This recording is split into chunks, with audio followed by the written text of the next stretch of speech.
केकई का है कनक भवन। तो जैसे ही महाराज कनक भवन के दरवाजे पर प्रवेश करने ही वाले थे तो केकई दिखाई नहीं दी, मंथरा बैठी बैठी रो रही थी।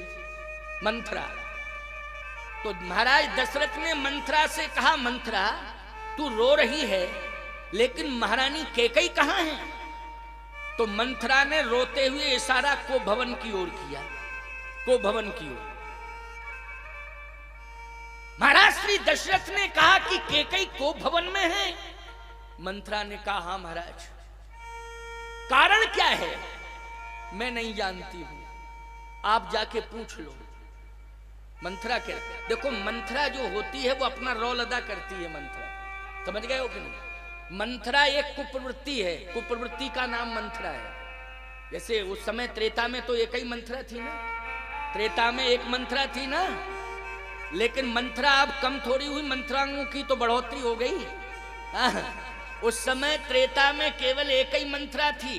भले ही नाम से कोई नारी मंथरा ना हो, लेकिन जिस नारी के अंदर कुप्रवृत्ति है, याद रखना वही मंथरा है। आज वर्तमान में उसी को हम मंथरा कहते। और उस समय एक मंथरा थी, अब तो एक एक गांव में 20-20 मंथरा है, 20-20 मंथराएं। और एक बात सुन लो माताओं, क्षमा करना, वैसे मैं क्षमा मांगता नहीं हूं, मैं धर्माचारी हूं, लेकिन आप मातृशक्ति हैं, इसलिए अन्यथा न लें मेरी बात पर किसी भी प्रकार से कोई नकारात्मक टिप्पणी ना करने लग जाएं। इसके लिए मैं पहले से ही निवेदन कर रहा हूं कि यदि जीवन में तुम महानता हासिल करना चाहती हो तो सकारात्मक सोच बनाओ। जिस दिन नारी की सकारात्मक सोच हो जाएगी, उसी दिन इस संसार की वो सीता बन जाएगी, सीता की तरह उसे सम्मान मिलने लगेगा। जिस दिन नारी की सकारात्मक सोच हो जाएगी।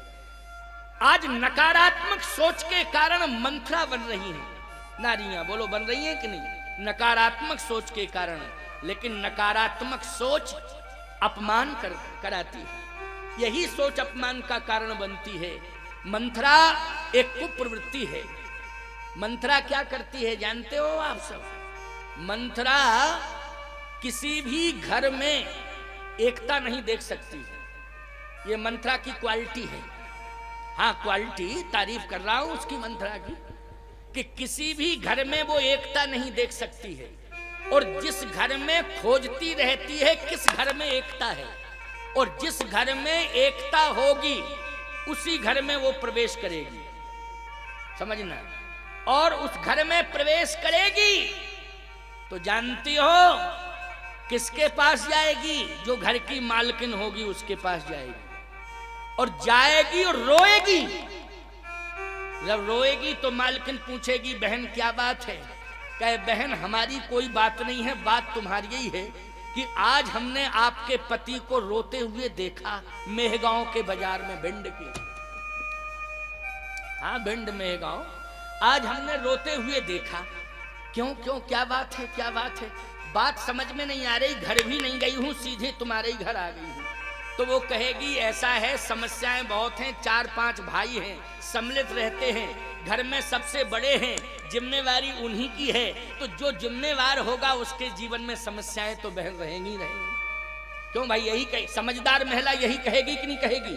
जो जिम्मेवार होगा उसके जीवन में समस्याएं तो रहेंगी ही रहेंगी। अरे बहन, आज के जमाने में कौन सम्मिलित परिवार है? आज हमारा परिवार सम्मिलित है तो मेरी पति की बदौलत है। और मुझे प्रसन्नता है कि आज जिले में चर्चा का विषय है, प्रदेश में चर्चा का विषय है कि घोर कलयुग में भी आज 4-4 भाई एक रसोई का भोजन एक साथ बैठ के करते हैं। ये हमारी हर गली में प्रशंसा हो रही है। इसलिए बहन, अगर इसके लिए मेरे पति को कष्ट उठाना पड़े तो वो कष्ट उठा लेगा, लेकिन हमारी एकता अखंडता बरकरार रह रही है, ये भगवान की कृपा है।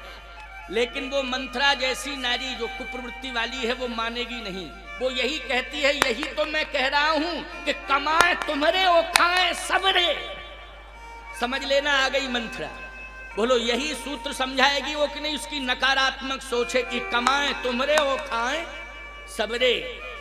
सावधान, अगर इस प्रकार की नकारात्मक सोच लेकर के कोई महिला तुम्हारे एकता अखंडता पर चूना लगाना चाहती है, एकता अखंडता को नष्ट करने में अगर भूमिका निभा रही है, तो ऐसी महिला को घर के अंदर प्रवेश मत देना माताओं।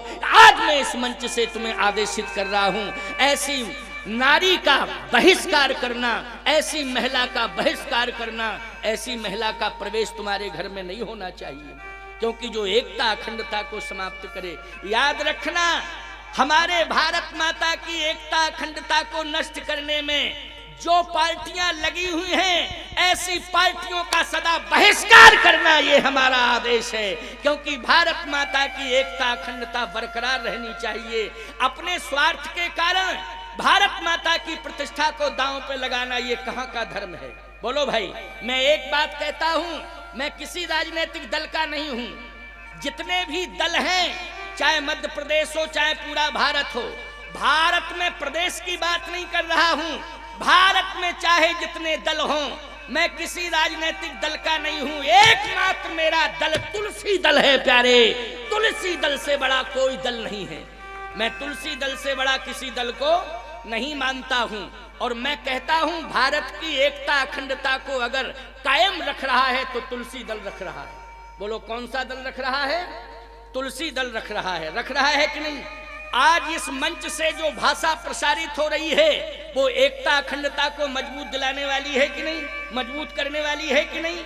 आज अगर एकता अखंडता को मजबूती प्रदान कर रही है तो ये तुलसी दल की भाषा है प्यारे, रामचरितमानस की भाषा है, ये ग्रंथों की भाषा है, ये संतों की भाषा है जो हमारी एकता अखंडता को आज बरकरार किए हुए है। इसलिए मैं कहता हूं हर दल को चाहिए कि दलदल से यदि बचना है तो तुलसी दल में शामिल हो जाओ प्यारे।